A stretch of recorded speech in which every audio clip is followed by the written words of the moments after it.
Collaboration Podcast. Hey, this is Josh Pearson. Performance specialist with the Complete Athlete. This is Cole Warren. Certified USAPL club coach and owner of Salutum Health and Performance. Each week, Cole and Josh will take you through training techniques and tips, talk to athletes and fitness professionals to educate and motivate you for your fitness goals. Plus, you'll follow the journeys of Team Salutum Powerlifting and get complete athletes. The Coaches Collaboration Podcast is brought to you by Salutum Health and Performance. Take your full power potential to a new level. Online powerlifting coaching. Customized programming to fit your individual needs and goals. Access to a coach 24/7. Whether you need a quick form check or a full program, Salutum Health and Performance has one goal in mind, taking you to the next level. Got a meet coming up? Ask about on-site coaching. Join the team that's setting records across the powerlifting community. Team Salutum Powerlifting with Salutum Health and Performance. Online at salutumhp.com. salutumhp.com. And now, the Coaches Collaboration Podcast. We're here with Mr. Jeffrey Thompson here today, a fellow powerlifter.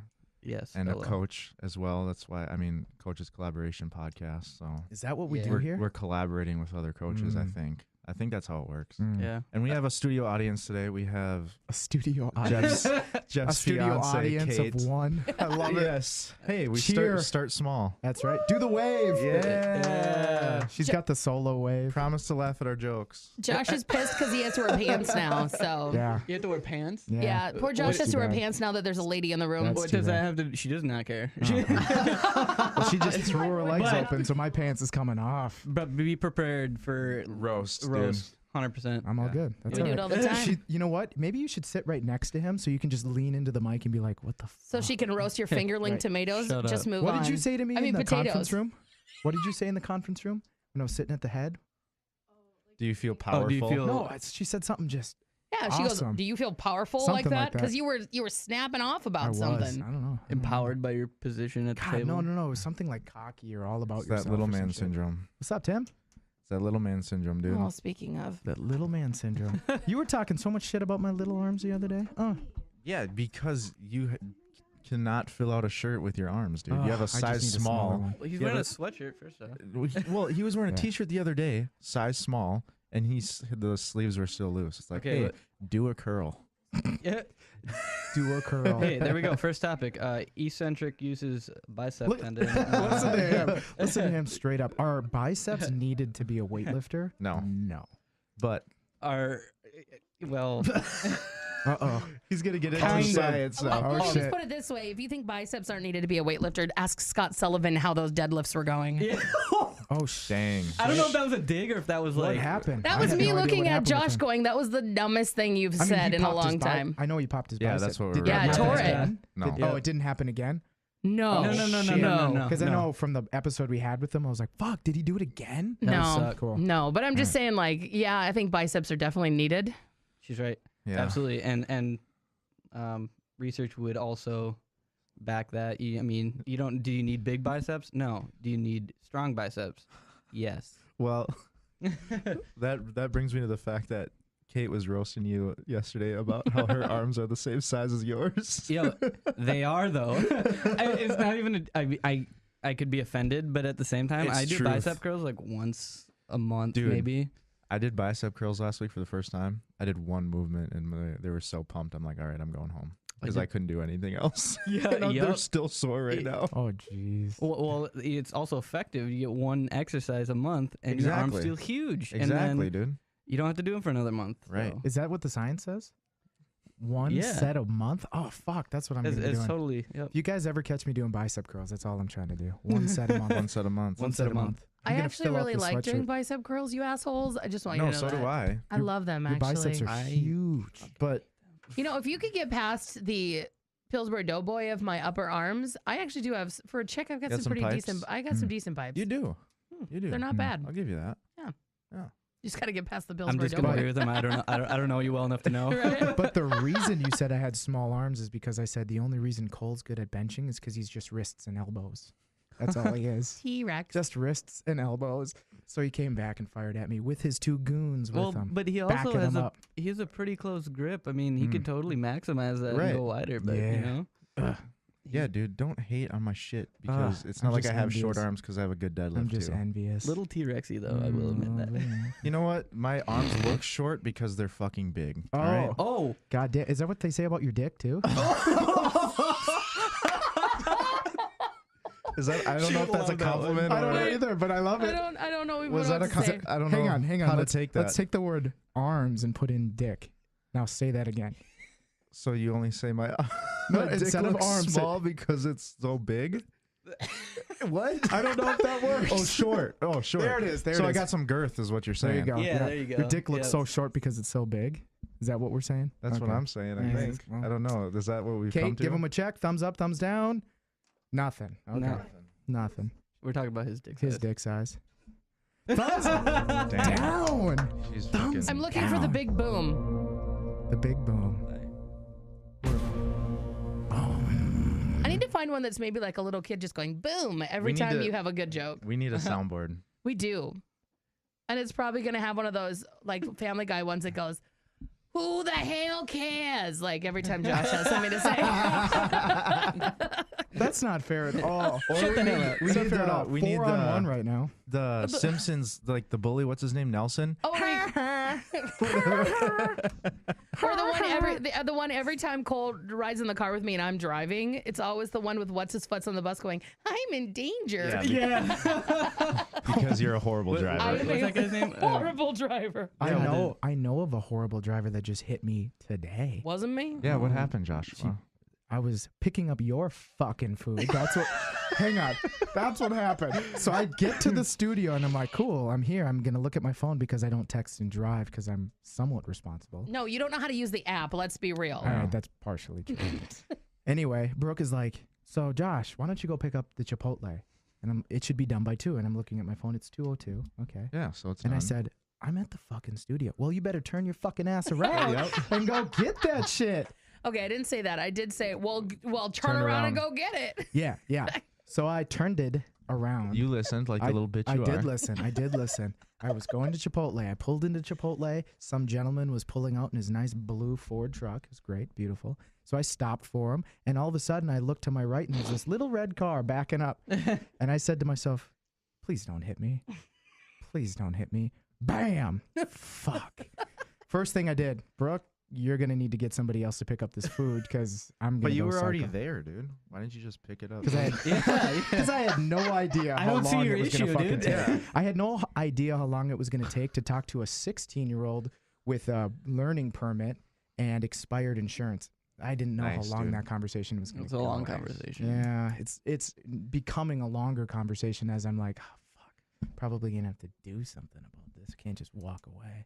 Well, I will Did you say discuss though, how you're gonna have to pay for everything? I'm going to have Yeah. to pay for everything. 100%. Yeah, but thankfully, no damage to her vehicle. Who gives a Ooh. fuck? I do. You should have walked over and just like kicked her window in and been like, yeah, now we're even. Yeah.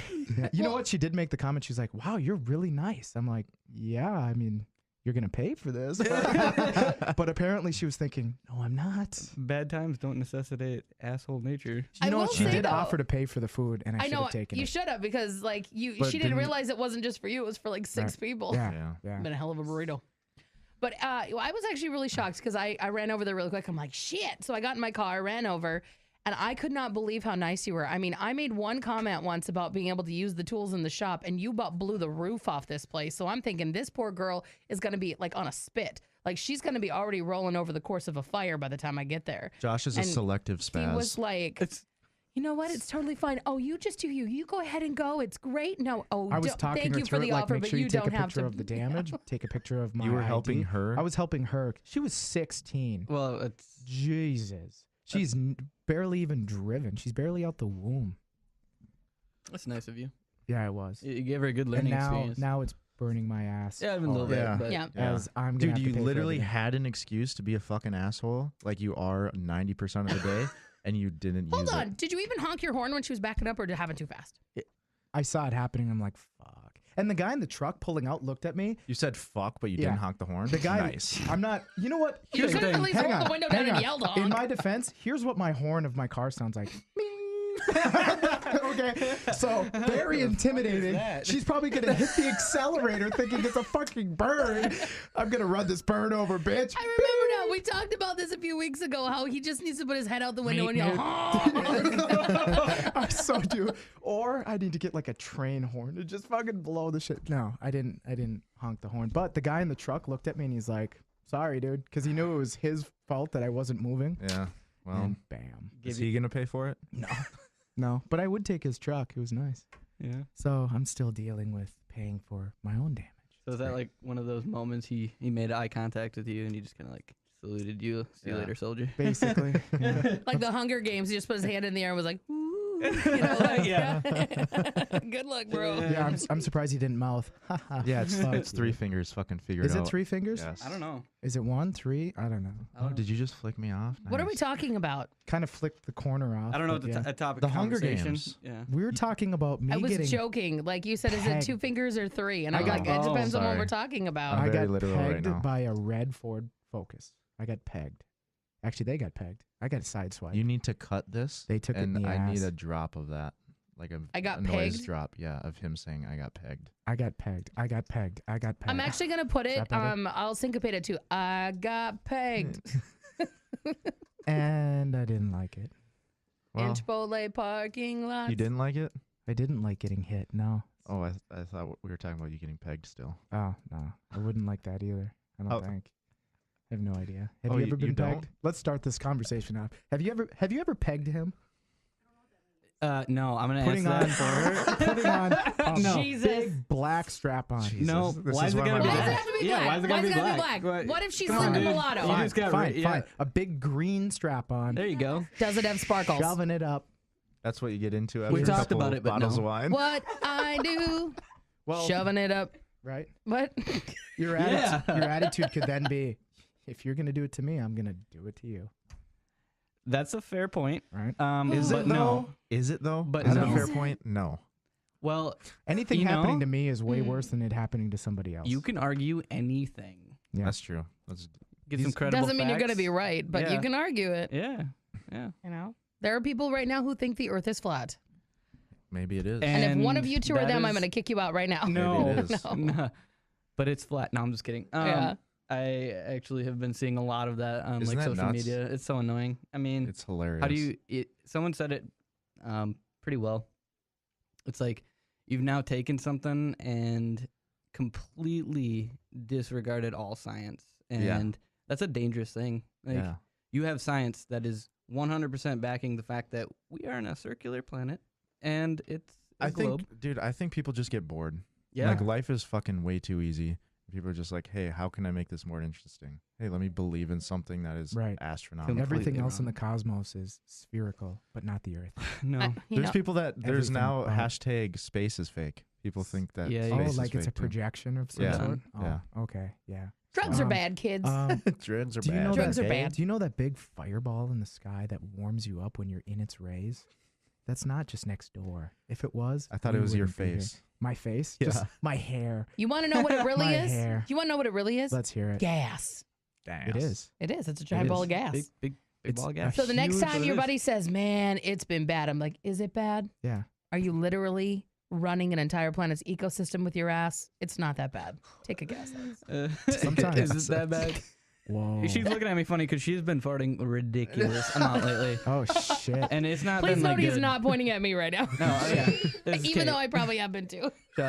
Literally the worst smelling farts ever. And you guys took a 3-hour Did you guys car just ride. did you today. just switch nutrition or like new sups or something? She started taking a probiotic, actually. Oh, that's what it is. And I'm assuming Boom. it's just, the rebalancing of the gut bacteria, and it's causing some pretty rank Yep, farts. yep. And she doesn't Hey. eat broccoli, but they smell like broccoli. So That's interesting. Oh my god.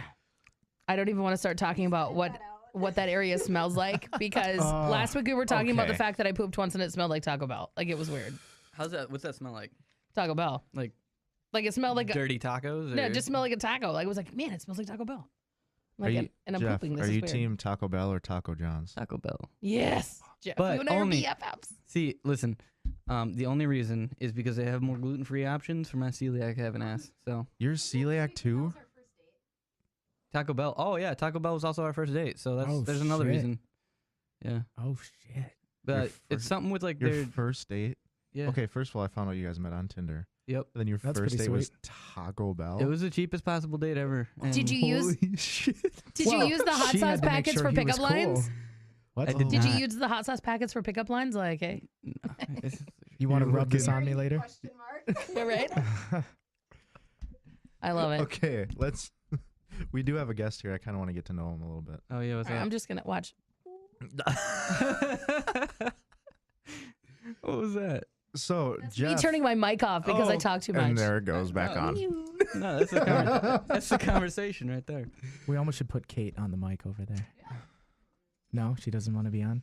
So I got to ask a question. Yeah. So you two are engaged. Yeah. This is a personal question. You've got a, Not me and Jeff. Well, Kate no. and Jeff. Yeah, Kate and Jeff. You've got a wedding ring on. I do. Okay. Why? I was gonna So- ask that the other day too. 'cause Actually, I'm engaged as well, and I've thought about it. I honestly, and it's gonna obviously with the way society works, everyone's gonna assume that you're already married. Yeah. But I always thought it was kind of stupid. Dudes never wore rings when they were engaged And because the it's like, chicks well, why does. does a chick have to have a ring to signify that she has? Because otherwise she'd be significant other. beating dicks away with a fucking well, sword. there is that. But then Oh, why jeez. why don't I need to? Yeah, that's literally. Have you been hit on more since you got the ring though? I am so oblivious to that stuff. I wouldn't know. Because hit on ever. well, She said because he don't. Tinder dates people at Taco Bell. By the All way, right. Yeah, that's listeners, true. That Jeff's was a not- dig. But no, when I got married, I noticed that nobody ever hit on me. Like I was the chick like, hi, everybody going to prom. See you later. I'm lame. I don't have anybody. And then all of a sudden I got married because I paid him.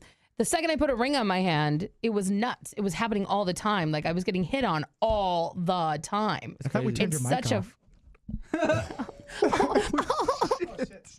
I thought we turned your mic off. That was good. Yeah, yeah. She turned my mic off, so I just stole Jeff's. Yes, that's what I sat between you guys. So But so you put the ring on, so Yeah. to signify you're engaged. yeah, and I always, He's I'm a like, trendsetter. what's the ladies. difference? I mean, if I wear it now or when I'm married, it's Yeah. the same thing, same ideology. I mean, I'm not gonna just, I'm not wearing a ring, so I'm Yeah, that's technically true. can do whatever I want. No, it's Right. stupid. We're in an open relationship. Yeah, super open. Yeah. Yeah, that's a conversation for a different time. No, but I honestly, I just want to wear the ring. Yeah. Yeah. We saw him at a Walmart actually, because Oh, yeah, it's the silicone ring. Yep. if Oh, people cool. can't see it. Oh, it looked like a tungsten. Shit. Before we got engaged. So? No, I think it was after. Oh, you no, it was saw literally them? right after that. It was like literally right after Oh, when she's we. getting on the mic now. Just talk. Just talk. Yeah. Just put it right up to your face. You don't have to touch anything, just talk. Wait, that's backwards. Yeah. Usually don't talk, touch everything. You're On right. your head. God. They're headphones. Yeah, come on. So we're gonna They hear won't bite the you. other half of this And you'll talk into conversation. here. Here we Okay. go. This Yeah. the other Okay. side. You're Yep. good. So Kate, tell us the story from your perspective. What story? I have no idea. What are we talking Get a about? little closer to the mic. Okay. Yeah, Yeah, get real close. you Sorry. basically want to put your lips on it almost. Yeah. Yeah. Oh my God. This those is of so you- funny. I mean, Right. For those of you who didn't see it, she was just deep throating the mic. almost Jesus. Riley Reid style, but Yeah. not quite. So you guys got his ring at Walmart before you were engaged. I No, think so. I No, we don't were know. engaged. We had literally done it, and then we were shopping around that night. I'm pretty sure, and then we saw it, and Yeah. So we were going to nationals, and I knew he was gonna propose to me because I checked his bag to make sure he didn't forget anything. Because like regionals, he forgot his underwear, Oh shit. and I like opened it, and I'm like, "Fuck yeah, that's the one I wanted." Hey, good choice. Good choice. You yeah, got well, it on? well, she no, it actually Yo. broke. Oh shit. Tell him about that. Oh I my mean, gosh! So I take off my ring when I You work didn't go out. to Jared then. I'm just kidding. oh, fuck. So I take it off when I lift and everything, and I put it in my bag, and then I forgot to put it on one night, so I went a whole day without it the next day. Uh-huh. And then when I was showering, like I did put it on after the gym. I like was showering, and I was like, "Oh, fuck!" Mm. And so it's like one diamond in the center, and then a halo around Okay. it. Uh-huh. Yep, The yep. halo was fucking bent down, and Oh, two shit. diamonds fell out. Oh. So I'm like hair sopping wet. Like I literally turned off the shower, and I'm like screaming at Siri to call Jeff because he wasn't home yet. And he walks in the door, fucking like dilly dallying in the door, and I'm like, Jeff, get in here. Fun fact: I'm diabetic in her phone, so she's like screaming. I'm sitting on the hallway. All I hear, diabetic. yeah, call diabetic. And I walk in, I'm like, what? And she's like, get in here. And I'm like, well, let me set some shit down. My hands are full. Like, get in here now. I'm like, oh. Okay. Yeah. So we went to the jewelry store, and they're like, "No problem, we'll ship you a new one in 3.5 weeks." Oh, really? So, Yeah. Oh, so this was 'Cause- very recent. yeah, this was like Wednesday. Oh, shit. Yeah, your boy got lifetime warranty. Hey, Smart man. What's up? Nice. Smart. man. Even those little diamonds, those will fall out all the time. Mhm. Yeah. Happens to Courtney's all the time. Really? One's just missing out of Yeah. nowhere. Yeah. They are not perfect in the slightest. Yeah. Yeah. It's that Wednesday boyfriend she's got. God damn it. Just Yeah. reaming her too hard. Wow. That's right. You're right. You know what? She'll never hear that. so- She doesn't listen. She's the one that listens. No. Courtney doesn't listen. Oh. She's so sick of all the shit I tell her already. She's like, That's I don't need to true. listen to more of your bullshit. Yeah. I listen every morning at work. Thank you. Yeah, we got Yeah. a dedicated listener we right do. here. Yeah. Well, I have to like open up the clinic by like me and like 2 other people. So I just put my headphones in for like an hour and a half. So Oh, I cool. get through about like one a week or one a day. Hell yeah. And now it's on Spotify. Yeah. Just dropped on Spotify. That's Phenomenal cool. idea because everyone's chosen medium these days. Yeah. Mhm. No. Hey, get out of here with your Apple Music. You Well, first of all, Um, fuck Apple phones. yeah. am I iPhones outnumbered suck. right here? What? I have an iPhone. What do you I'm gonna use? switch though. See? Fuck off. Why? She's been woke. Yo, get on the master race, Android. Master Race is Android? Yeah. Yeah, bitch. The droids are taking over. The droids are so great. I don't know about that. I'll Um, never be in the future, for your not personal team assistant, iPhone. do you want an Apple doing the job or an Android? Duh. Yeah, AI. Yeah, if what's up? that was a thing, then probably Android. But What do you mean, that There makes- you go. If. When? Can we start talking about real shit now? Yeah, Oh, let's not- that's right. Coming from a we're- listener who listens we're to this, bored- we're bored of for the this. shit. You know Yeah. what I'm saying? Yeah, All for right. real though. So, Kate, you've listened to a lot of the podcasts. hmm If you had one question you could ask either of us, what would it be? Oh God. Putting you on the spot. Well, like I think it's really cool because, like, I felt like I knew you guys before. I mean, I've met Cole a couple times. Obviously, never met you, Josh. So like, I kind of feel like I know you guys more as like friends. Mhm. So honestly, like, I would like a video. So like, if you guys, Yeah. Yeah. that wasn't a question, but Right. No, but Um, that's But an feedback, listener improvement. feedback. Yeah, yeah, for because real. like this whole entire time, I'm like picturing Josh in my head, and there's always like, As all this these little ginger leprechaun. jokes. No, she probably was thinking I'm 6'8". you No, know? no, because they Giant said like hog. you're small. Oh shit. So like I'm like, so Jeff's like, 5'7", 165 pounds. Like, so I'm picturing Jeff but ginger. Because I'm 6. But you're a little smaller 6'7". than Jeff. I'm Yeah. 5'7", 172 pounds. What's up? Yeah. Oh. So I don't know. Yeah, we've tried, but the camera that I was using, like, it just wasn't working. So Mhm. we're working on that. Yeah, Yeah. we got some people working on it. Yeah, we got our crew. Mhm. Suppose it's kind of hard. to Dude, get that isn't to it sync weird? up. We have like a production crew. pretty Especially much. because we started in my apartment Yeah. with that fucking That's- mic attached to my phone. Yep. That's wild. It is wild. We're big time, dude. Yeah. Well, Mhm. we're pretending to be. All right, let's talk to Jeff a little bit here, huh? Yeah. What's up? Tell us about yourself. That is such a broad. It is. Broad start. So you are a powerlifter, as we mentioned before. Yep. How did you get involved in the sport of powerlifting? Wow. So if I told you I was into Olympic weightlifting before this, would you be surprised or? No, but I would congratulate you because Yeah. that's the real. But notice Kind of he's not lifting. doing it anymore, so he found Okay. something better. Or something easier. Actually, you want to know the real story? Yes, on I that? do. I obviously, every early newbie novice lifter is gonna have these aspirations to becoming the greatest thing ever that Of grace course. this earth. Yeah, you don't do a sport not thinking you're going to be good at it. Right. Yeah. So when I was looking at, Olympic weightlifting, you got dudes that are my my weight, clean and jerking close to 200 kilos, and I'm Yeah. sitting here struggling with like 90, 95 kilos, and I'm like, eh.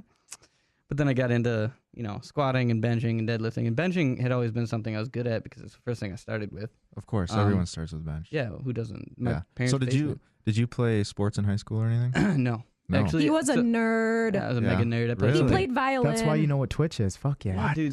See, yeah. he You gets it. played violin? Yeah, 12 years. Do you still play? No. Do you shred the fiddle, dude? I shred the gnar on my fucking violin. No, it's it's sitting at my parents' under my bed, so I haven't touched it in years. But it's something I can actually pick up and do, Right. just like anything else. You must I be a have to- wizard at Guitar Hero. Yeah, hell yeah! I was so good at Guitar Hero. Really? Yeah, Rock Band Fuck yeah. expert. What's up? It was actually Sweet. really good. No, back to the the thing. I got into it. Initially, I was just lifting my parents' basement.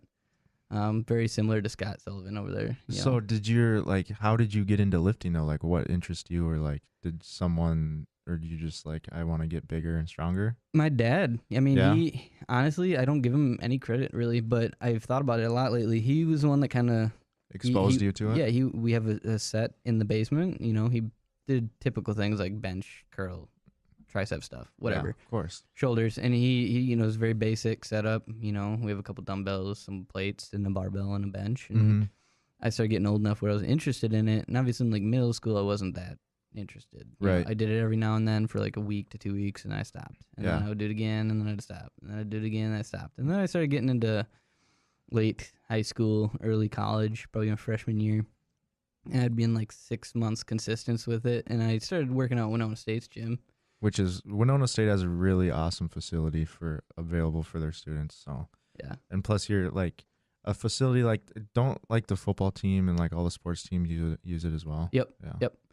And so I was just lifting there, and I was approached by a dude that he's like, "Are you interested in this stuff? Like, do you Yeah. like to lift?" Because I was in there so like 3 hours a day, every day, doing just the basic stuff. Mhm. And he wanted to know if I was interested in like strength and conditioning, and I was like, "Yeah, like sure, it's something new." And I had no idea at this point what I wanted to be, what I wanted to do. So do were you majoring or anything, or in anything, or what was you had kind of no idea what you wanted to do or what? Interesting. I was actually psychology at this point. Like I Oh. literally I think it was the day I declared as a psychology major. Okay. And at that point, I was early college student. I was like, yeah, very passionate about this. Yeah. And then I was like, I actually don't care.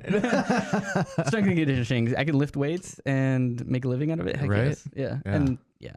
And it kind of spiraled out of there. I started coaching Olympic weightlifting, started doing it a lot myself. And then I got into low bar squatting was what really put me into powerlifting, because I knew powerlifters did it, Right. but I was always told not to worry about it because If you're a weightlifter, it doesn't really. Doesn't help. Yeah. And as an athletic performance thing, I mean, yeah, you get a little overload, but it's more negative takeaways for it to Yeah. an athlete. And so when I started doing that, I started putting weight on my squat like crazy, and I was like, I like this. Yeah. I I like wanna being compete. strong. Yeah, Yeah. being strong is cool. So Or did at you least ever? pretending to be strong. Did you not just hear what he said? He went from high bar to low bar, and just because he went to low bar, he got stronger. What's What's your definition of strong? How does that make you So, feel? Like, actual definition, are we talking, or philosophical here? Well, 'Cause he's fucking I'm Mr. just- Brainiac. So that's I it. just think like it. I like it. he's get stronger is like he's been able to move more weight. Yeah. there's two ways you could look at that, I guess. I mean, maybe not just two. There's, physically strong. Yeah, okay. So a dude can move X amount of pounds over a certain distance, and you can put it into a Newton, whatever. Right. Well, you can also talk about, what makes you strong. What are you able to do with your day? What are you able to get through? I mean, There's True. measurement of different things. Mhm. yeah. So you then eventually switched your major, Yep. right? Yep. To Exercise science. Yep. Yep. Which is funny because Isaiah McBride, who we had on before, also majored in exercise science at Winona State University. Oh, no So- kidding. As far as like the actual textbook stuff, yeah, you learn your basic anatomy, your kinesiology, and all that stuff. So you understand how the body kind of moves, and then strength and conditioning was just an addition to it. It allowed us to work with the program they had allowed us to work with D2 athletes, and you could basically do your picking and choosing as long as you were in the program. So like you could work with whoever. You worked underneath a strength coach, obviously, but, Right. that allowed me to at least apply what I was learning from the classroom, which also like astronomically changed my knowledge base. So Oh, the practical knowledge is so like, that's one thing, especially for online coaches. Like if you never coach people in person, I don't know how you can be a good coach online. Yeah. Right. Just because the practical experience of being in a weight room with athletes is there's no, I mean, that's the best experience you can get, in my opinion. Yep. Just because like having to explain things 15 different ways just so that that person can understand it, because you like say it one way that makes sense to you and they just like look at you dumbfounded like, Right. what did you just say? And working with other coaches too. You can Yeah, kinda- for sure. You can learn from all their mistakes as well. It's- if you've only oh, coached by dude. yourself, You're not Right. really learning It's so much. frustrating working under a coach who you don't agree with Oh god. because yeah. you have to like coach what We're they're doing a coaching. podcast with one. I'm just kidding. I don't know if that was at me or Cole. No, I I don't was just care. kidding. It's I was funny. just kidding. But- We're talking about Brooke because she's not in the room. Oh. But you're like quietly taking notes of like, I would do this, and this different the whole time. But Yeah. you have to like bite your tongue because they're your boss. But pretty see, much. that's But that's also good, I think. yeah. yeah. Yep, absolutely. That is how you learn. I mean, you either learn through how you would do things, or you can learn for how you would not do things. Right. And honestly, there's a lot of that, especially when you get into like doing your internships or if you work under coaches, whatever. Or if you're being coached by someone, you learn how you would and how you would not do things. I mean, I'm sure she was telling me that you hate deficit stuff, and And I love Not it. a fan. and I can agree with that to a point. And I Such a true fan, by the way. Seriously. But I have also seen progress for myself and others that use deficits. Right. And, I mean, so it is like it's one of those things you can kind of sprinkle in. Yeah, if no, you see a need for it. We actually had this conversation yesterday where it's like, maybe that's not my first thing or even fucking 50th thing that I would go to, but if it works for the athlete and they enjoy it and they get pounds on the bar, then why the fuck wouldn't I use it? You know what I mean? Yep. Right. So at the end of the day, if it works, it works. It Yeah. doesn't matter really For how sh- you feel about it. For a shorter athlete, I really like deficits. Yeah. For a taller one, they don't need it any. They're pulling that bar longer. so far. Yeah, anyway.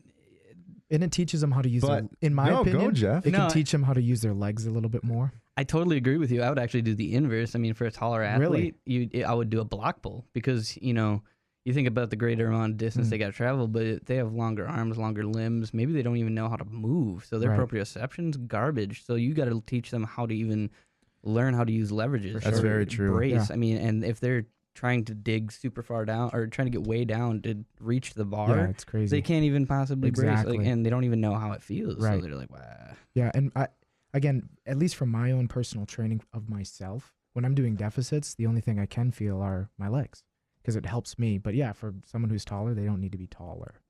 Did he be short? They need to be shorter. Yeah. And I mean, there are times where if proprioception is a problem and maybe they just aren't using their legs. So I was going to bring this up in the conference room. There's a guy in the gym that I work with. You might know, but I won't say his name.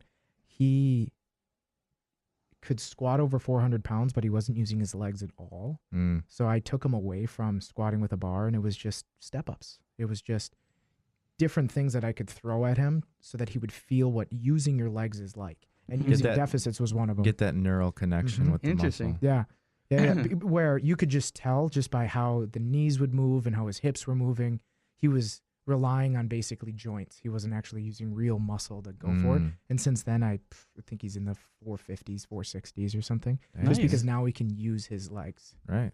Mhm. That's interesting. Mhm. And back to what you were saying, I mean, if you don't have that practical like knowledge of how to coach someone in person, like how can you possibly expect to coach someone online? And then that's where me and Kate have talked about this. Or she's like actually someone who's more entrepreneurial when it comes to my coaching online, because it's like I can't bring myself to charge someone an astronomical price when I can't physically be there to coach them. Right. Because it's so hard.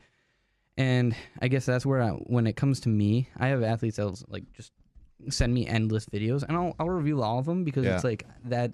Realistically, I can't put enough time into you to really constitute you charging or paying me more. And Yeah. Yeah.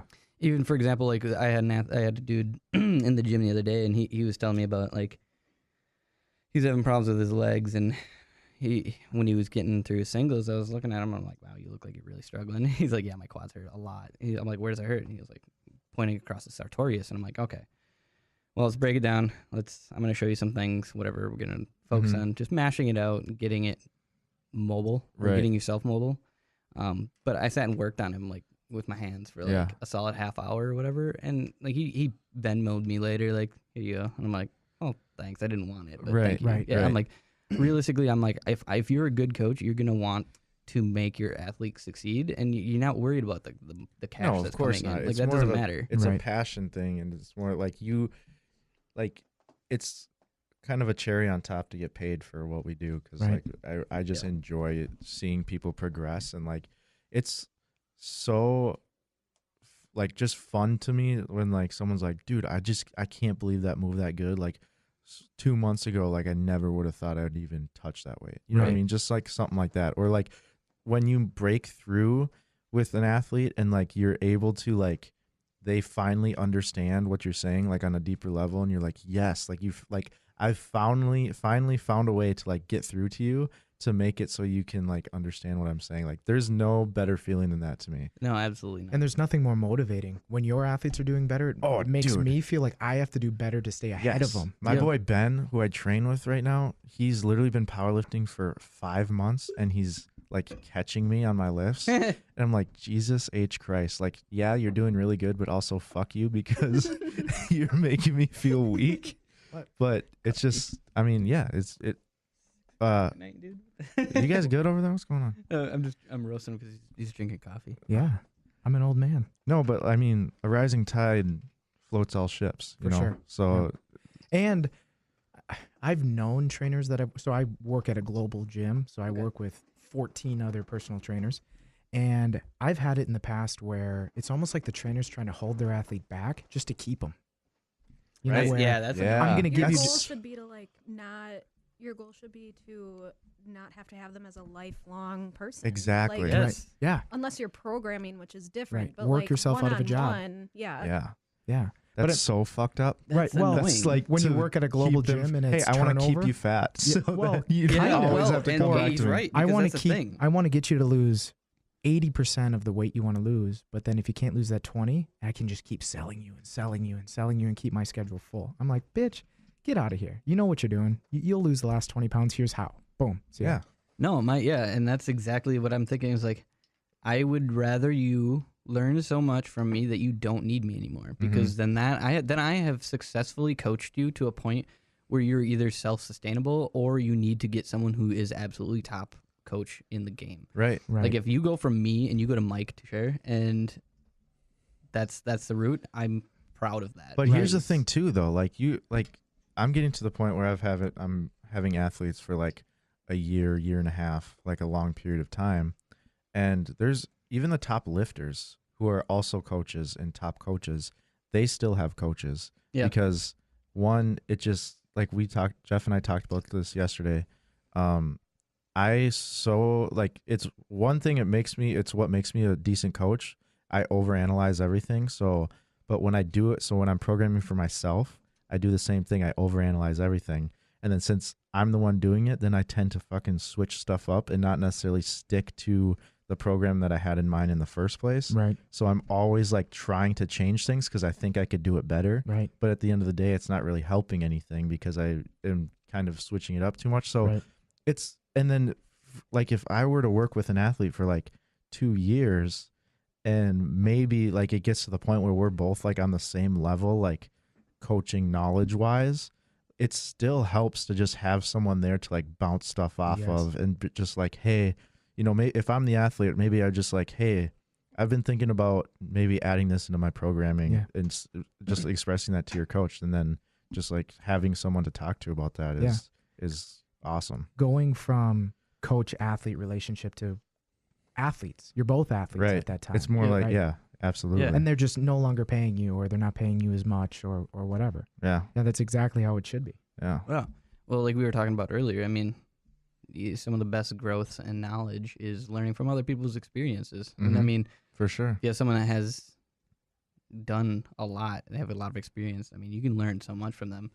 And that's at the same point. I mean, I've always been self-coached, and Mhm. so like that's kind of like a shoot yourself in the foot moment. But at the same time, I've learned a lot from my own failures. So Absolutely.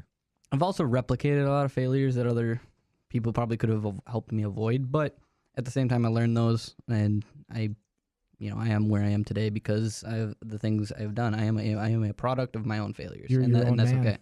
Right. Yeah.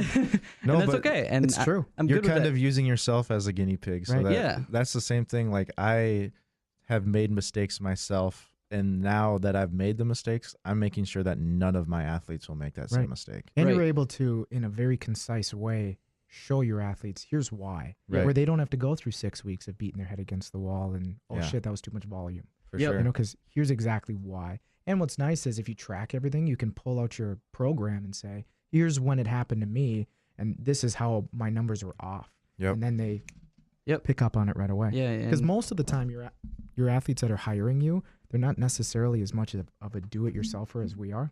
Yep. Right? They're looking for you to kind of Right. give them those answers, Right. and it just gives you a better answer to give them. Mhm. Right. Yep. No, and that's it's So what's it like having him as a coach, Kate? So, how long did you program for me before state? oh boy. Let's Like see. 3-4 months? Yeah, it was probably about 4 or 5. 4 Yeah. probably. Well, I so would the say. thing is, like, we are at the gym together every day, you Mhm. know? Yeah. So, like, Yep. sometimes I'm just going up to him and being like, okay, what do you want me to do next? And it's not, like, necessarily a program. Recently, I decided that I want to go from 72 to 63, Okay. mostly just because I want to look hot in my wedding dress. Hell yeah. So it's like kind of giving me that motivation of, well, I'm doing regionals, so I have to be a 63 by regionals. Mm-hmm. So I'm kind of just doing like my own thing right now and just doing more like cardio based and like higher reps and all that kind of stuff to try and like lose the weight.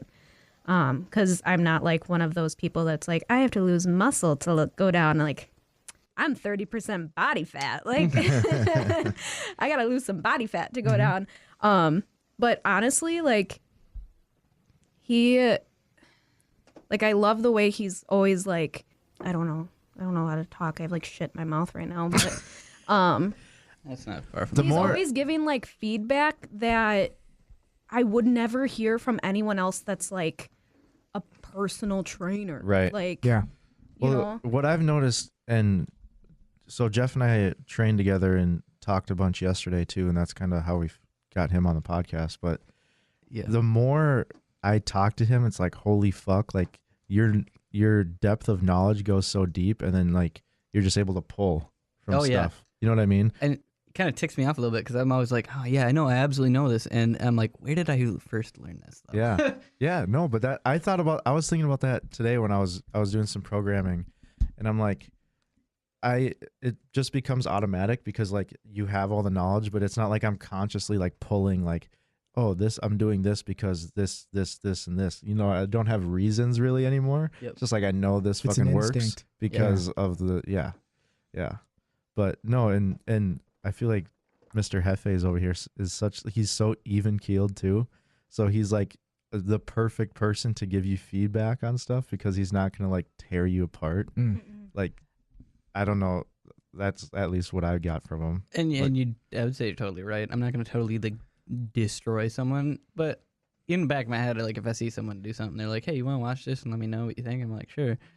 They do it, and I'm like, "Jesus Christ, what did you just? What was that?" But it's like, okay, It's that balance, right? Of Yeah. like being able to call someone out on their bullshit, but also like not making them feel like a piece of shit. he's right. really good at that. Like, Yeah. like insanely good That's at that. such I a don't know a gift. single person that's ever like gotten mad at him. Yeah, Besides I don't think me, but like, I don't think I could ever get mad at Jeff. well, I take that. I take that. Wait with till he pride. critiques your squat. Yeah. Wow, Just makes me Cole, feel like what a was piece that? of What shit. the fuck? Are you deadlifting or squatting? What the fuck is going What on? the shit was that you did with your hips? Did you warm up? No. No, and that's I've learned that through the years. I mean, how to get to an athlete. So obviously my background was a lot in strength and conditioning. So it was like teams based settings, and everything can be very generalized in that. But how you coach your like how Yeah. much time you spend to each athlete can vary. But like you have to be concise and you have to be Yes. motivating, and that's a big one in motivating, because you can't just be like, wow, I don't know what you're doing, but you're messing up, and then walk away. They're gonna be like, wow, I don't want to do this anymore. So Right. you got to be like, okay, hey, quick, keep your chest up, literally, and Yeah. then Right. move on. Like, hey, great job, just make sure you keep your heels down, because like especially in a sports setting, Yeah. you'll see a lot of heels coming out. But Yeah. something basic, but like when you get that time with someone and you can actually break down what's going on with them, that's also really nice. And that's Yeah. why I like doing the coaching with powerlifters, is because you get that one-on-one, you can really Mhm. bring things in. And at the same time, it's like it's always, you got to be motivating. You can't be demotivating, because they're not paying me for that, and two, why would I ever want to bring someone down? Like, that's just not Yeah. that's not who I am. Yeah. in any way. So Yeah, I don't know. it's that team setting is tough too, because like you're walking through and like you see someone doing something bad and you're like sitting there coaching them up, and then out of the corner of your eye you see someone else doing something horse shit over there. But by the time you get over there, like they're onto the next movement, and it's Right. like, fuck, I wanted to cue them on this, but now it's too late. And then your best athlete gets ignored. yeah, You know, that's tough too. Yeah, So it is. usually they're so good you don't have to pay attention, but they need just as much attention. yeah, Yeah, and see, there's also this theory that, you know, if you put, what is it, 90-10, where you put 90% of your effort into your best athletes, and like it's not that, but it's something like that. But you still coach your best athletes very well, because just by process of being around the really good athletes, It's the, like a the worst trickle down. athletes will come up. Yep, yeah. the trickle down, and they'll come up with it. But you cannot ignore athletes. So like Right. even I mean, there's so many different cases you could go through. You give everyone your fair share of time. I mean. Mhm. Your team is only as good as your weakest link, just like your body is only as strong as its weakest link. You know, if you got a weak link, it's gonna destroy everything. So Yeah. you have to work on that too. And I think it actually goes both ways. So like sometimes, yeah, the best person gets ignored, but also sometimes the best person gets so much attention Yeah. because the coach is just like so hyped about this one athlete that they just like hype them up, and like, so like that athlete can do no wrong. Mhm. And like it can definitely go both ways, so that sometimes athletes that aren't as good as them feel kind of alienated a little bit. Yep. Because they're like, well, fuck, I'll never be that good just because I'm not that genetically gifted. Mhm. And then they feel like a piece of shit. So, because Yep. they're like, I'm never going to get on the coach's good side because I can't do Right. that. And yeah, you never want athletes to feel that way. So it's No. like you always have to have something constructive for everyone. I And think the hardest thing about the freaking whole strength and conditioning world is that, like, when I did it, I felt like there's this pressure of being like the rah, like loud yelling coach. there But is. and that pressure's there, but at the same time, like, I notice that athletes can fucking see right through it if that's not you. Mhm. You know what I mean? Like, if that's not your personality and you try to do that, like, they're not going to take you seriously Or whatsoever. some people don't want that. Right. Yeah. Like, Yeah. if someone was like, okay, so it was probably a year ago, and I was trying to like max my squat or something like that. Yeah. And Jeff like did the whole power lifter thing and like slapped me in the back, and he's like, yeah, let's go. And I turn around and I'm like, do that again and I'll fucking cut your dick off. Like, he needs to not say a word to me. Like, he can say like Right. keep tight or like hips or whatever, and Yeah. I'll be like, okay. But the moment you try and hype me up, I'm not gonna get it. Yeah. And that is how you learn how to Approach each approach your athlete. athlete. Yeah. Yeah. That's it right there. You learn What works, from your what doesn't. mistakes. Yep. Well, she got it, by I the hope way. you still so- have your dick. Yeah, I do.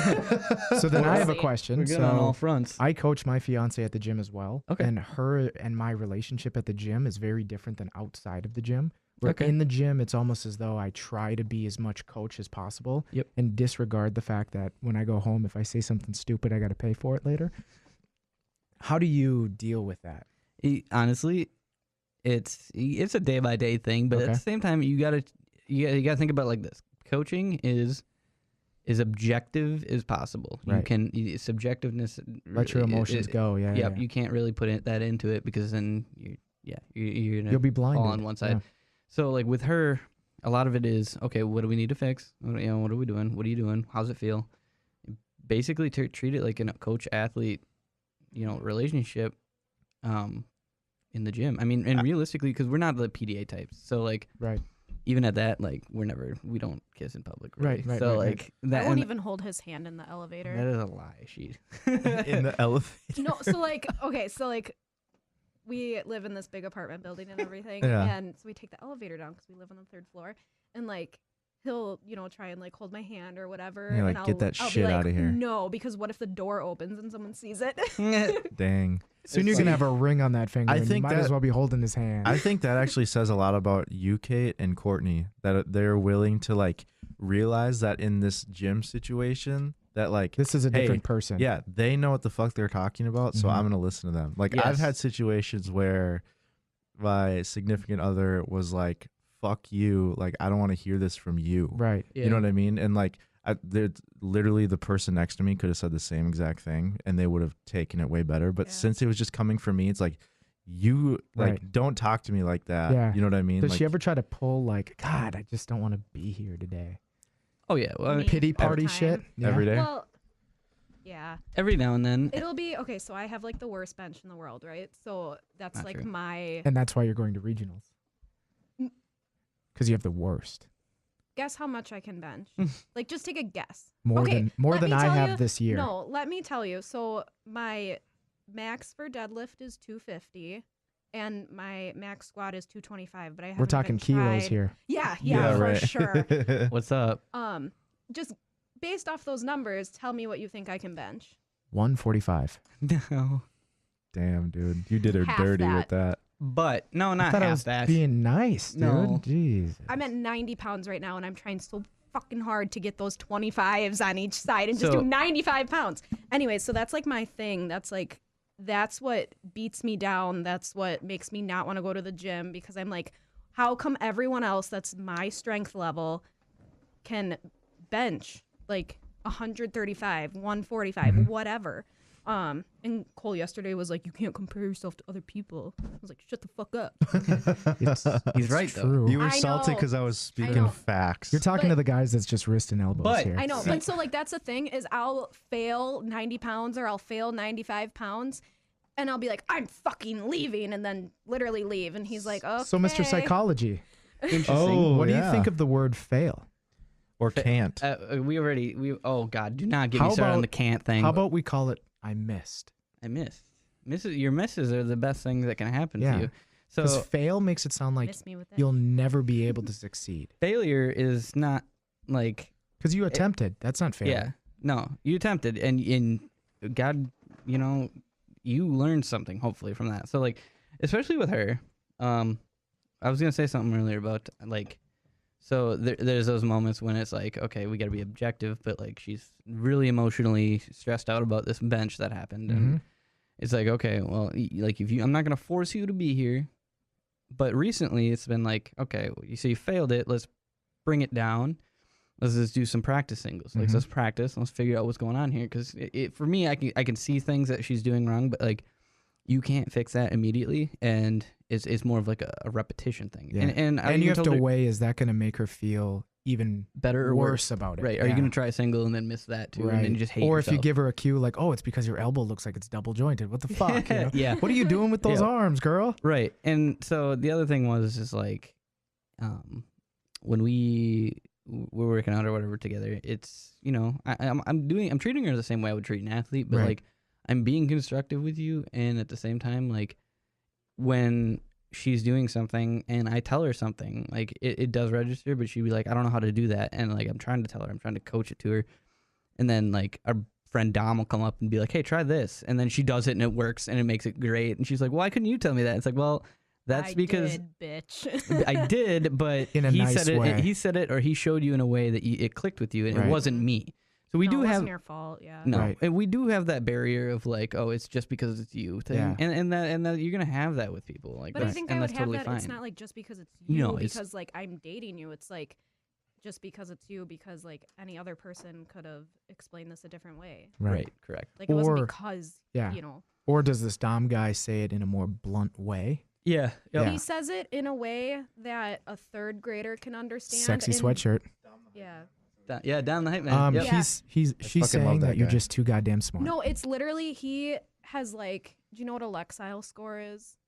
No. So a Lexile score is like First how of all, well you I can haven't read a comprehend. book, and I'm just Oh. kidding. No, what? So like being like a seventh grader, you're supposed to have a Lexile score of like 700 Okay. or like whatever. Oh, yes. So, now I like, know what you're talking about. I'm a fairly smart person. Mhm. Like I'm a nurse.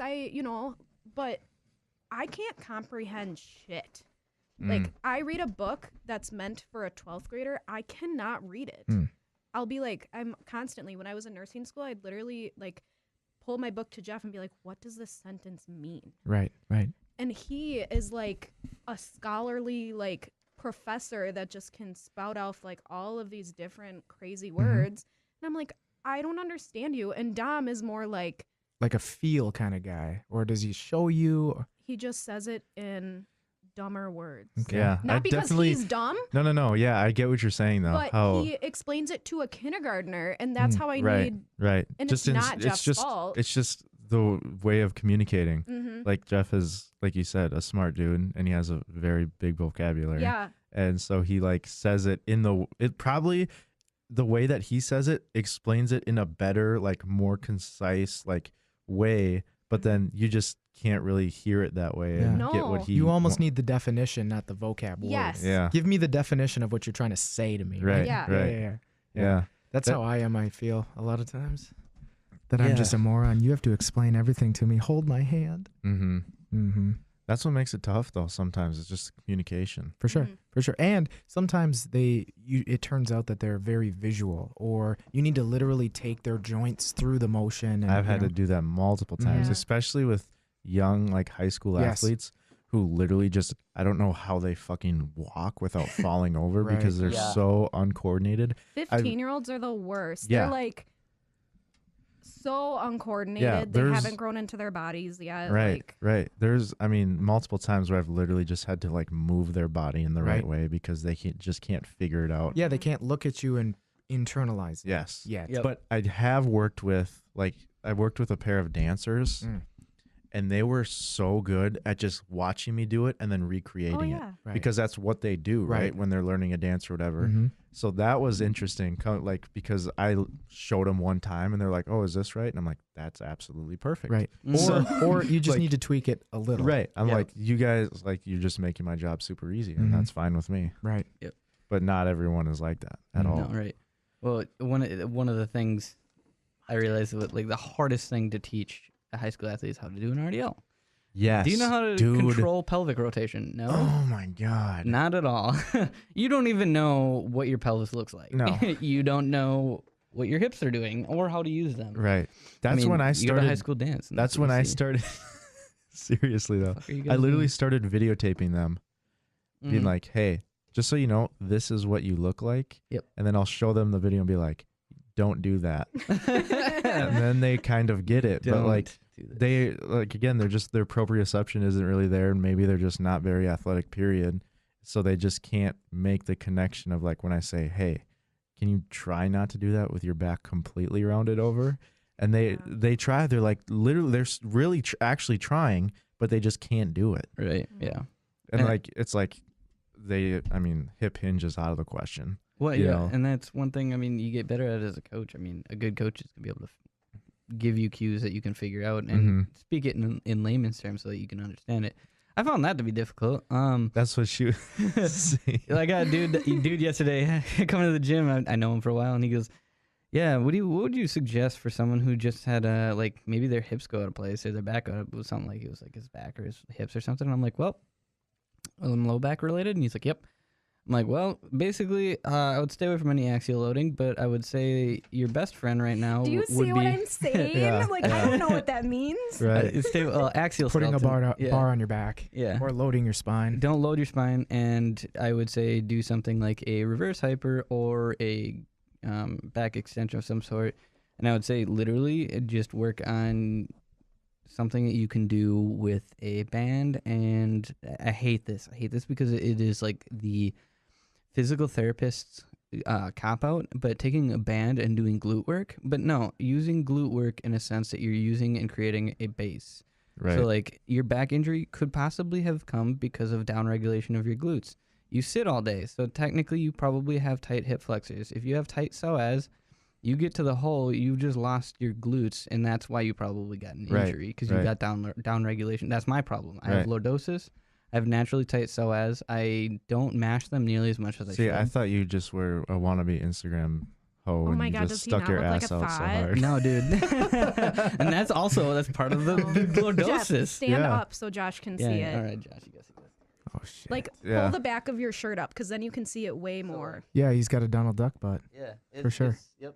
Yep. It sits back. Yeah, and- it's I wish I had that Photos. ass. you don't I bet you don't wish you had his back pain and discomfort and when Fun his fact. No, I have really. Yeah. yeah. Mm. It gets tight, but it's actually not that bad because Really? I focus on it so much. Oh, okay. Like just in changing like the way I sit, the way I walk, the way I Right. talk. Talk.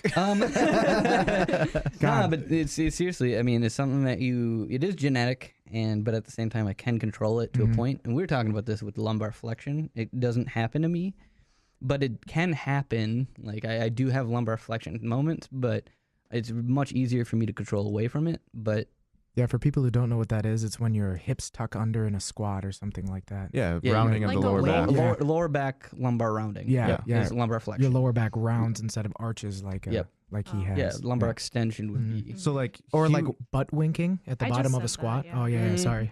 Yeah. Interestingly, another topic is butt winkings are actually a lot less common than people think. Yes. They see hip rotation, and they're like, "That's a butt wink." It's like, no, there was no lumbar flexion. Technically, you're fine. Yeah, it was still Right. neutral. It just Right. It's still appeared. neutral. Yeah. You still have control over your core, hmm but you don't have control over your hips. Right. Mhm. But So yeah. in order to fix, let's say for you, the bottom of your squat, what are you doing before you touch a bar to activate, to get ready, to get your mindset? What are you Ooh. doing? That band. Yeah, so we bought a hip, Slingshot we bought a Mark Bell. What's up? Yeah, hit me with that sponsorship. or skills bands like a real athlete? Yeah, well, we have Skills SKLZ, the Hell Walmart yeah. brand. Jesus. It's not the Walmart brand. Shut the fuck up. Good God. It's the A cheapest garbage shit can. No, ever, dude. That's the GoFit shit you're talking about. Skills is a sponsor of the NFL Combine. Okay, that's fair. Anyway, he's like, well, Still I don't give a shit. shit. And All-Star Nutrition is blah, blah, blah, blah. Yeah, Keep no. going. So okay, Dude, don't even. I'll go there. pre-squat ritual. All right. So realistically, when I get there, I'm getting there at like 5-ish o'clock. I'm getting done with work, so Yeah. I'm also trying to expedite things.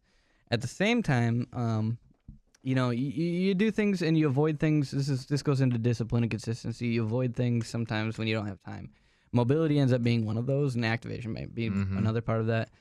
For me, I know that it is an internal issue. It's not like a myelination or motor pattern issue Okay. because, like, let's say I took 465 for a pause double on a deload week because I got bored, and I had no problems controlling it. I leaned a little bit in my second rep and that I went out of the way, but the fact that I could do that without losing core tension or depth, mobility in my hips, like told me that it wasn't A motor a motor pattern pattern problem, issue. yeah. So now Right. I now realize that when I go into my actual like squatting and I'm seeing that I'm losing core tension, or I feel that I'm losing core tension, is something's telling me that, like, all right, I'm clearly missing something to the equation. So now when I'm getting in there, I'm doing something to mash my psoas out Mm-hmm. and then release it if I can. Release. The release. Yeah, no, and that's one of the most important things, especially I think as an athlete. I hate I think I feel thing, because if it's not backed by science, it's meaningless. Yes.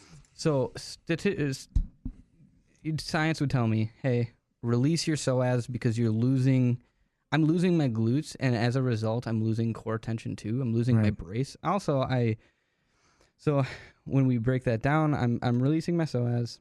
I'm activating my glutes, and I'm releasing those too because they're naturally just really tight. So Mm-hmm. Mhm. I'm releasing those. My hips are loose again. I'm making sure that I can control it through the pattern, but then I'm also looking at just doing some kind of core activation, or not core activation, but like I'm trying to control my transverse abdominis Mhm. in a dynamic pattern. So something as simple as doing like a banded dead bug has been Yes. one Yeah. of my favorite things. I love those. Being able to actually activate my core, and people think that you have to hold your breath. Realistically, you can actually do all the motions without holding your breath. Like, you Right. can have core tension without it. It just is an assistance to that IAP, the intra-abdominal pressure, that Mhm. helps with that too.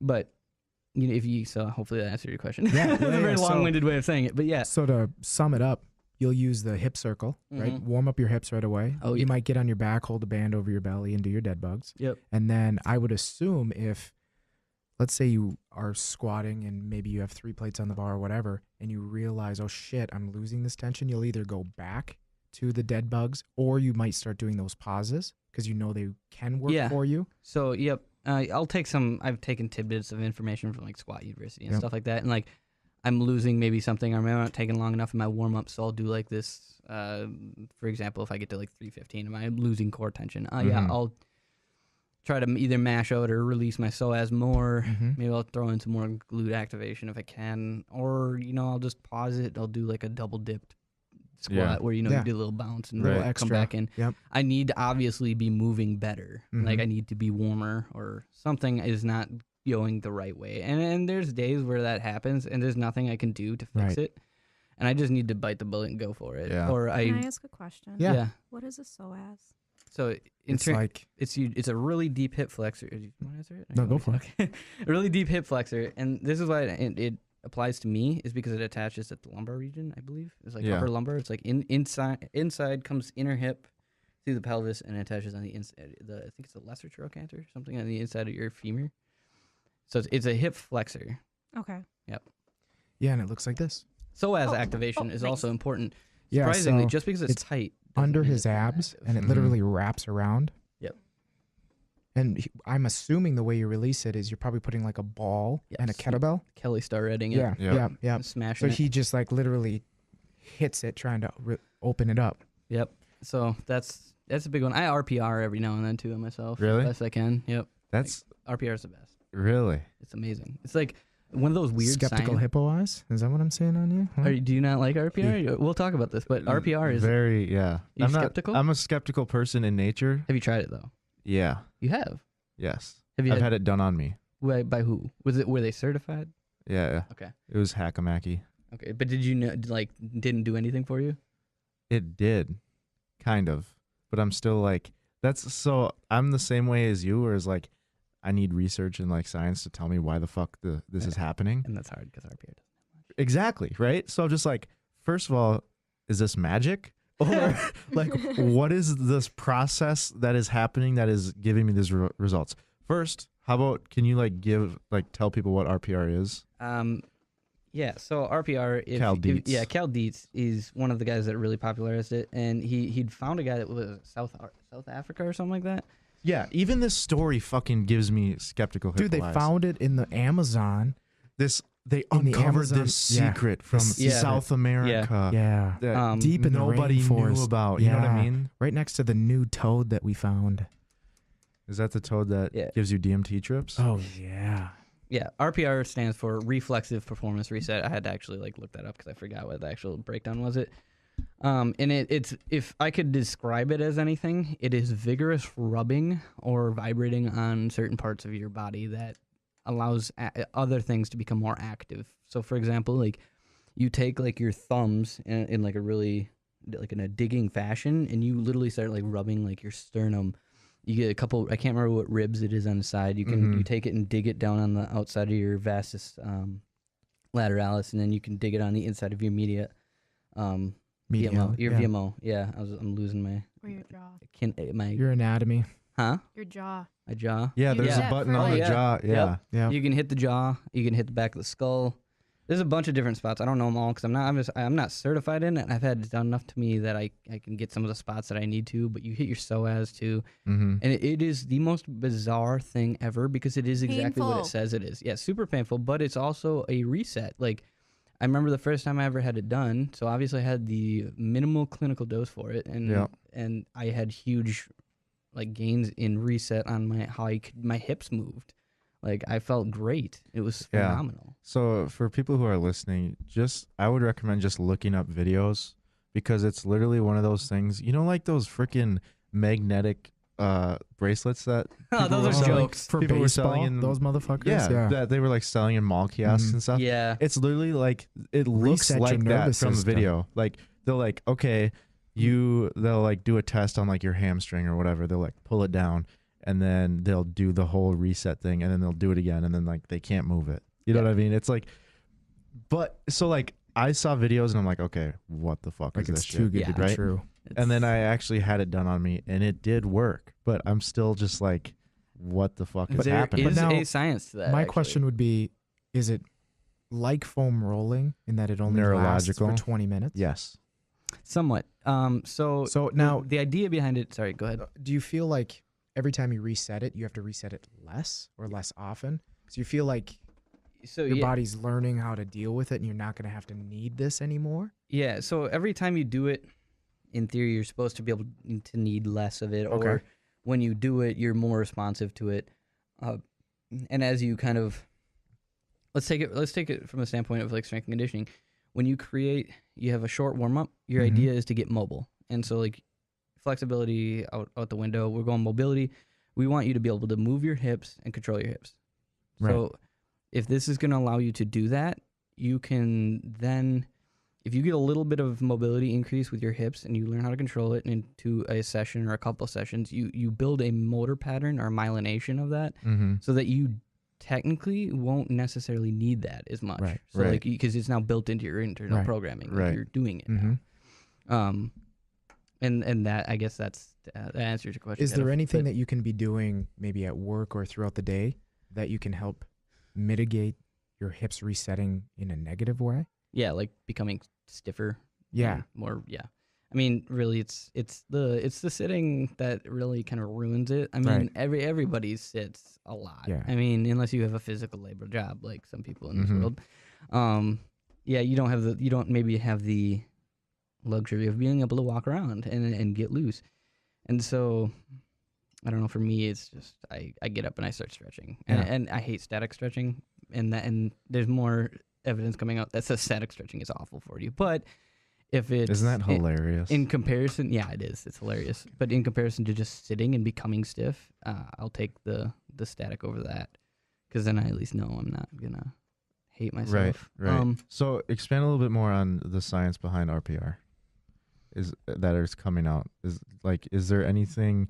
Does Dietz have any like information on what is actually going on like in the body that's giving you those responses? Or if I had to guess, I think it's got to be neurological. Right. I mean, your body's getting that burning, digging. You know, you're in a sense causing pain. But what's crazy your nervous is system's going to be very aware. But what's crazy is you do it like this place that you do the digging or whatever to isn't necessarily the place where you see the results of it. Right. You know what I mean? But I mean, that's like if you have a knot, let's say in your subscap, but you feel a stretching in your neck or something like that. It's kind of the same thing, chain, I guess. Yeah, for sure. Yeah. You know, just like when you have a heart attack, but your left arm goes numb. RPR is so not intuitive.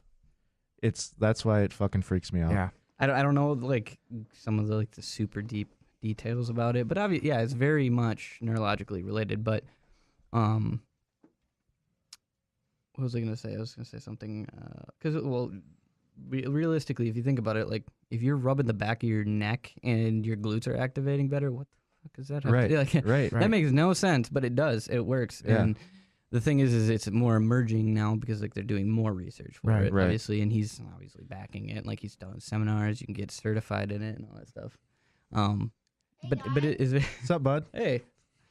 Sorry about that, guys. It's very It's all interesting. good. No, you're good. Isn't it crazy to think that there's still stuff that we don't know about strength and conditioning, and We like, barely know anything. Yeah, but just like the bias of where we are at, like we always know we always think we know everything at that point. You know what I mean? And then there's stuff like this that comes out that like has like so little to do with the research that we have done. Right. That it's just like, what the fuck? Like what are the capabilities of stuff like this? Right. You know? It kind of brings up a whole different avenue of stuff like that activation. I just Googled it really quick just to get what? No. Just like what it is. It says it's a system of breathing and neurological wake-up drills that help you move and feel better. They're simple enough to be learned by everyone, yada, yada, yada, whatever. Medical Doesn't he have like a tagline on it that it's like putting your body from something mode into survival mode or some crap like that? Because it's his system, so he's like selling it and stuff. Right. But he has like this cheesy tagline. I guess it's not just him. It's him and these other two guys. Yeah. But yeah. Well, what I know between the system of like parasympathetic and sympathetic nervous systems, like when you're in the gym, and I'm gonna be wrong here because I gotta switch here.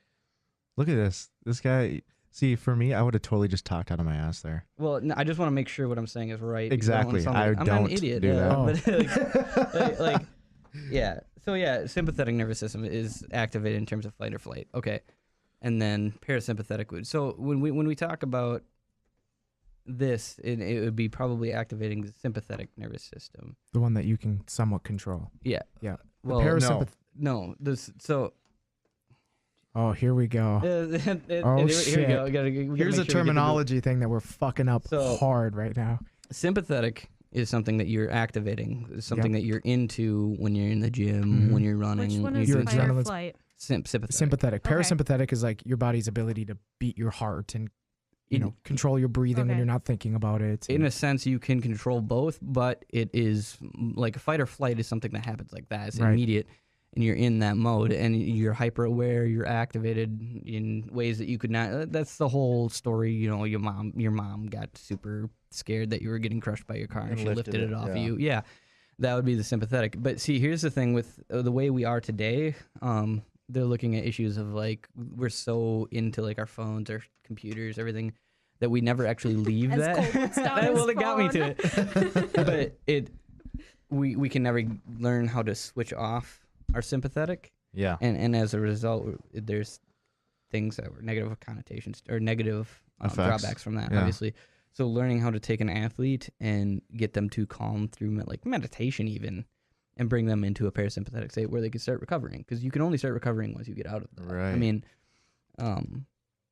obviously we have a switch off every now and then, but those for people who like can't go to bed, they can't fall asleep. They're constantly active. They're constantly like thinking about stuff. And in a sense, maybe you're in a sympathetic state, but if you learn how to control that, control in some the way way your brain works, you can make it different. Yeah. Actually get some sleep at night. Right. And then maybe you can be an athlete. An athlete. Okay, so here's my question about that. So you get someone that's like really, like they're super naturally strong, like they try really hard in the gym and everything, but their nutrition is shit. They sleep 5 hours a night. They're, a college athlete. They're literally like, eating McDonald's twice a day or whatever. They're skipping breakfast, all that kind of shit. How do you coach them into like,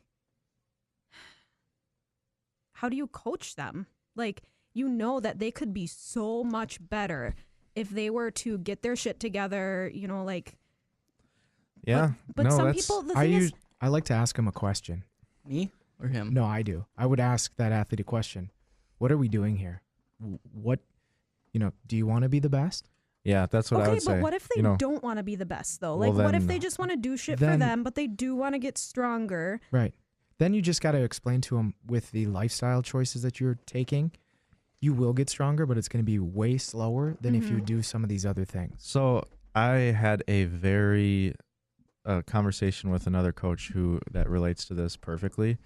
It's basically you have to determine how much you're willing to give up or dedicate to the certain goal that you're trying to chase. Sacrifice. So if he posed the question of if you're programming for somebody, or if you're in the situation where there's two options, right? If you know that doing this one lift will for sure lead you to results in the long run, but it's like a boring lift that you don't necessarily like to do. Or you can do this lift that is kind of fun and it kind of gives you a mental break and stuff. You enjoy doing it, but it's not going to help your overall total in the future. Which one would you do? And it totally depends on what you're willing to give up. If you're willing to grind and fucking do that shitty ass workout, but you know that it's going to end up in you getting better, then, I mean, that's it just depends on the athlete themselves and how much are you willing to grind and go through this? And as far for me right now, there's only so much you can give from in day-to-day life. So for me, working, I was for the past month I was working in St. Paul, so I'm driving an hour and a half to work. So 3 hours of driving a day plus an 8-hour day. That's an 11-hour day. And then being in the gym for 3 hours, and then I have to go to bed at 9 o'clock because I have to get up at 3 a.m. You know what I mean? So my diet went to shit because I just wasn't mentally capable of being super strict on my diet because I was giving so much to all this other stuff. So literally just to make my quality of life better, I was eating like shit just because it was I just need to do this right now. Just the discipline was going into other assets of my life. So you literally just have to have a conversation with someone hey, just so you know, you're sacrificing your top end because you're just doing this stuff that makes you feel better. Right. Whether it be staying up late, drinking on the weekends, having a shitty diet, you know what I mean? God damn it. No, but it's literally it's just what you're willing to do to get better. Right. And some people, it's just the fact they're not willing to do everything it takes to be the best possible athlete that they can. And that's just fine. That's their prerogative. You can't judge that, but that's just the facts. The fuck I can't. Well, I guess you can judge. I'm not I can anyone to will tell it you. into it, or will it into my imagination, and it'll happen. But if they're not willing to give up that they're only sleeping 5 hours a night and eating shit, we can't really force them. Right. Okay. So I guess Right. I would say explain all that to them. And if they're still just like explain that, hey, if you're willing to do this, this, and this, then you're going to get better. And they're just like, well, I'm just not willing to do that. It's Yeah. like, okay, well, just so you know, you're leaving weight potentially on the table or And if whatever. they're fine with that, then they're fine with Exactly. it. It is So what it is. the way I'm trying to like put this into my mind is, so like when I used to work in primary care as a nurse and everything, we would have these type 2 diabetics that came in and they just had the shittiest lifestyles Mhm. and they'd be like, well, but my A1C isn't going down. And it's like, okay, well, cool. You skip your breakfast and then you eat a whole entire bag of chips because you're hungry at 10 a.m. Mm-hmm. And then you sit in your recliner all day long. You don't do shit. Like, you are eating like the worst in the world. You aren't active. Like, that's like, you could fix your A1C, but you aren't like Mhm. your other lifestyle choices. Like, just because you're taking your meds doesn't mean your diabetes is going to get better. right. Yeah. So it's like giving them that, like, I forget what they call it in the medical field, but like when someone, It's like a cop out. yeah. Yeah. And you know what? Sadly, a lot of people are okay with that. Yeah. Oh, yeah. Because they have someone who is willing to care for them despite all of their negatives. You know? Right. Right. I mean, they're fine with skipping breakfast and feeling like shit all day. And, you know, I'm sure it feels like pins and needles all day because you have diabetes. And every time you eat something, you got to check your blood sugar. And Wow, you know they're that? That's yeah, they're fine with that. You know what I'm saying? Right. Where maybe they've gotten used to it or they honestly just What's don't care. What's shitty though too is like if that's all they know, then they don't know True. that doing this other stuff is gonna be like Yeah. their other part of their life is gonna be better. Or they think that in order to get their A1C down a little bit, they have to change so many things. You know, Yeah. maybe they look at it because you give them a list like, here's what we want you to eat, here's how you should sleep, here's blah, blah, blah, blah, blah. They think that day one they have to change everything. Yeah. And it's literally as simple as like, One so thing. you eat a whole bag of Doritos, like a whole, like not just like one of those small bags that you know, put in your kid's Yeah. Oh, we're lunch. talking family A size. family whole size family nacho. size- Yeah. By the way, I ate a whole family size bag of Doritos in like 3 days. Oh, I'd crush that in one Oh, night. 3. Right. There's 2. Jesus. Shit.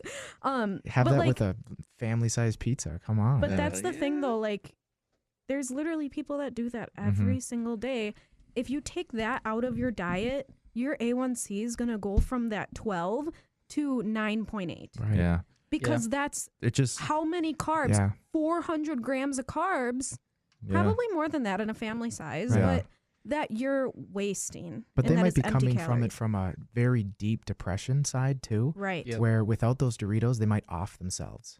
Well, Right. and see, and that's You the know? thing, and that's where we talk about like, how do you change someone's lifestyle? When we talk Mhm. about powerlifting is a lifestyle choice. I mean, for some people anyway, at least. I mean, there's people that are just doing it as a hobby, and that's cool. But taking your life into your own hands and being more serious about it, that is a lifestyle change, literally. But you got to wonder, what are you willing to sacrifice? Right. Like, are you making Exactly. small changes? I mean, the biggest thing is kind of just helping someone along. Yeah, I feel that their first thing, they need to plant the seed of change in themselves first. I can't plant that seed for them. Right. If they come to me and they're like, you know what, I've finally decided it's time to change. Right. I'm finally going to stop eating Doritos as my first meal. Mm-hmm. Then you can help change them. Well, and I think some of it comes out of false motivation, false coaching, false teaching. Like we always give so much shit to the 6-week programs for a reason. These 6-week programs give you that tip of the iceberg. You don't see the massive amounts of mental health, physical health, everything that's underneath it. You get the guy who goes, I'm going to give you this piece of paper and it's going to tell you what to eat for the next 6 weeks and you're going to lose all this weight and you're going to feel the best you've ever felt. You know what? Anybody could go on any of those plans and feel different because you're changing the way that you normally move your body and the way you normally eat. However, you know what they never address? How you're going to feel about it. How you're going to make it through those days when your body hurts so incredibly bad, or when you have to walk into an office that has Taco Tuesday catered in, and all of a sudden you're supposed to be eating chicken with rice. You know what? For those of us who have goals set, like, for example, a meet coming up or whatever it is, it's a lot easier for me to look at it and go, I don't give two shits about your fucking taco bar, and I fucking love tacos. Mm-hmm. But that's because I have a goal in place. But so many people, and in the mass production of fitness nowadays, so many people don't have that direction. No. They're not told this is going to suck. It's going to suck really bad before it gets better. Right. You know what they're told? Just got to do this for 2 weeks, man. 14 days. We're going to start to build a habit. And it's going to be great. And the next thing you know, these not for real trainers start ghosting you on things. Right. You don't have someone to contact at 10 o'clock at night going, why do I feel this way? I hit up my nutrition guy and I'm like, oh my God, I literally, every time I go back on plan for him, I am ravenously hungry. Like, I will literally, my body will blow through the food that I'm eating within 45 minutes. And it makes me feel like, shit, am I doing something wrong? You know what he says to me? No, this is exactly what it's supposed to be doing. We're going to up your water, write it down. We might adjust at the end of the week. Most people don't have that luxury. Mm-hmm. And most It's people mental think, health. most people think, and this is how a lot of advertisements make it sound, you know, get on this weight loss plan, lose 30 pounds, and then they feel like that's it. You've lost the 30 pounds, they're never coming back. The goal is Where, achieved. yeah, if you have a true coach, they're going to be like, hey, we're going to lose that 30 pounds, but the real battle is keeping it off. Mm-hmm. Yep. We watched a Netflix, I don't know, it was something about like doctors that were trying to prove or like show different health lifestyles or whatever. And they were saying like when your hormones literally change from someone that is, let's say, 450 pounds and they drop 100, your hormones like completely change. Mhm. And then you feel like you're in starvation mode. Why? Because you've always carried around 450 pounds. Yep. So then you're going to go eat like, Yeah, your baseline hasn't extravagant reset amount. yet. right. Yeah. Right. And that's we'd even have a discussion about consistency and discipline with it. Like Yes, you I was can't just you gonna say can't discipline reasonably is- expect someone to get discipline and consistency out of a 6-week fucking program. Get out of my face with that stuff. It's like That this takes is why like years. Yeah. and I years and years and hate years. It's a cookie good Never cutter ending stuff. battle. It's a good springboard, but it's but they have to take it from there. yeah, and there's a And- lack of accountability in there too. If you think about it, yeah, I'll put out this 6-week program, you're gonna lose weight. Okay, well, that's neat, but like, did you change any of his lifestyle? No, you just gave them something to read off of a piece of paper. They don't understand how to change their lifestyle with that, and it's like it's just a scam. Like you Right. made $30 off someone, and then they don't get a lifestyle change. They just Yeah. lose a little bit of weight, and they double it coming back off. They And s- bounce back. And 6 weeks isn't enough time for them to even reflect on what's going on. Right. Yeah. No, they don't. And that's the other part about being able to reflect on that. That's, I mean, most people don't even understand like how to reflect on. Right. Or when changes. they do try and reflect, like you get these people that, you know, they don't even have to be overweight or whatever, but most people in America, the world, whatever, they don't eat well at all. Right. And then you get someone that does start eating well and you get judged for it. Mhm. Yeah, it's Mhm. crazy. Like, Mm. Why are you eating like a bird? I don't get judged Yeah. at work, but I do, I think I do like get like a little bit of a They think Well, 'cause, they, like- you think they're better than them type thing. yeah. You know what I They, mean? they really don't, but like I do see where that can come from because like at least Yeah, in I'm my not situation. saying your situation, Yeah, but, but in general, like just because I want to stick to something and just because I have the damn discipline to do it does not mean that I am trying to say that I'm pretentious or I'm better than you. Right. I'm just saying I have goals. that I have that goals. Yeah. Yeah. I have goals. And this is that I just wanna a achieve. part of me achieving those goals. I'm not going to squat 600 pounds if I don't watch my nutrition. I'm not going Right. to do it if I don't sleep well at night. Right. I'm not going to do it if I don't take my recovery seriously. So- And that's just, Oh, sorry. Go. for it. No, you What go. was really sad is the other day. So again, I work with a bunch of trainers, and I had a programming meeting where I'm sitting down with other coaches, and we're trying to come up with this large group training program. And I said to myself the night before, okay, I'm not gonna have time to go home and cook my meal, so I'm gonna prepare it and have it with me: rice, oranges, spinach, hamburger, something really easy to pack.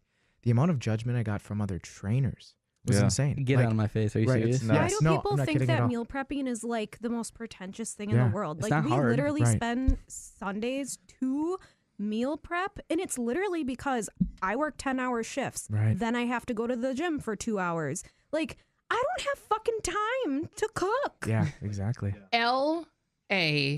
LAZY. Yeah. Whether it's mentally lazy, Yeah. whether it's it's not even so much that they think it's hard.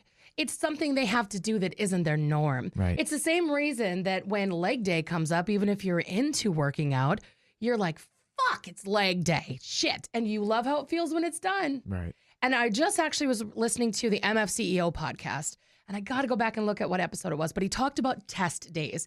Cole, you and I were talking about this. Test days are not the day that you show up and see how much you can squat.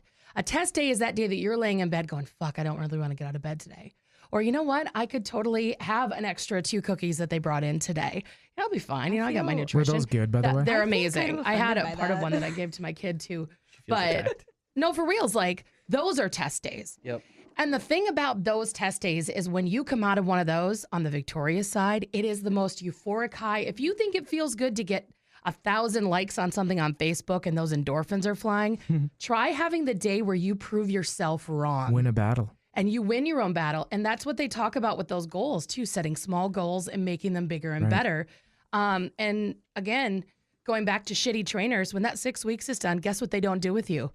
Set a new goal. There's Right. no follow-up. There's no new goals. Now it's, hey, you just graduated. Have fun in the real world. It's like when you have a baby. Here's your baby. If you'd Bye. like, we'll sign you up for Like, another that's 6-week it. challenge. Yeah, no, and that's the biggest thing. I think goals. Yeah, you always got to have a goal. I don't care who you are. Like, it doesn't matter what you're doing.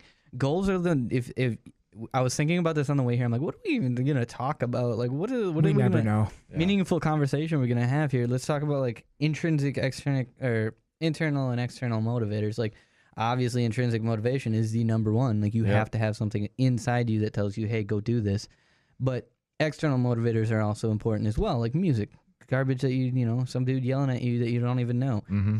But it's important to have like, I just went off on myself and I don't remember what I was talking about. Goals. Yeah, goals. Intrinsic. So you have something that tells you, hey, I need to do this because this outcome will not be what I want if I don't. Mm-hmm. And that's the biggest thing. When I was going through college, like, yeah, I got stronger, but I sacrificed so much because I didn't follow my nutrition.